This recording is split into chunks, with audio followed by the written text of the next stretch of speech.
You know, Ryan Walters resigned to take another job, but Mike Gundy was fired by Oklahoma State.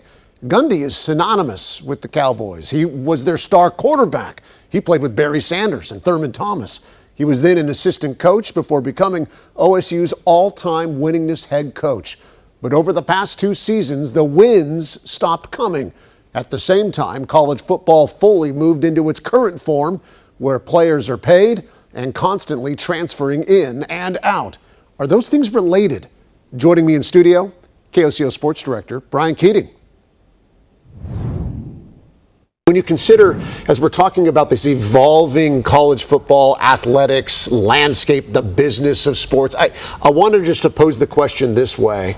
Do you think 10 years ago, if everything else was the same, do you think Mike Gundy gets fired 3 games into the season, 10, 15 years ago?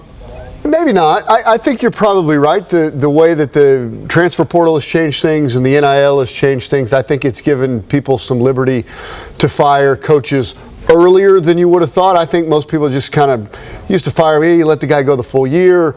I think now the way things are, you got to get your ducks in a row. You got to get your donors together.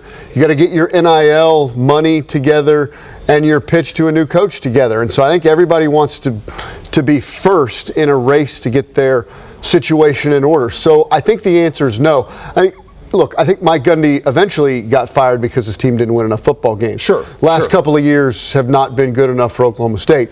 Would it have happened during the season in years past? Maybe not, and the changing landscape, I think, does contribute to some of that. You were up in Stillwater on Tuesday, obviously, yes. when they had the news conference. We were up there talking to students as well, and one student said, I just didn't think Mike Gundy was built for the NIL era. And I mean, do you think there's truth to that? Obviously, this is a much different game than he got into so many years ago. Yes, I think But there's lots of coaches that have been in the game a long time that have had to adapt. For sure. I think a lot of coaches haven't wanted to deal with it. It is different. And I think, one of the things that Mike Gundy did best is recruit guys who he thought fit into his system, build them within his system over a period of years. Right. The cowboy culture, right? Build them up, right? Build them up. There's a famous quote that Mike Gundy said, I make 2 and 3 stars, 4 and 5 stars. Right, and he did. And he did for a long time. And so I don't know if it's the NIL era, but I think things have changed under his feet. You can't get guys in when they're 18 years old and keep them in your program for 4 and 5 years and let them play. If guys aren't playing early, they're going to leave. Right. They're going to take the next opportunity. Right. And that part of it, I think, is different and unique for Mike Gundy. One of the things that Chad Weiberg said when we were up there on Tuesday. Right, the athletic director. The athletic director up there, he said, we felt like we had a better roster that we paid for.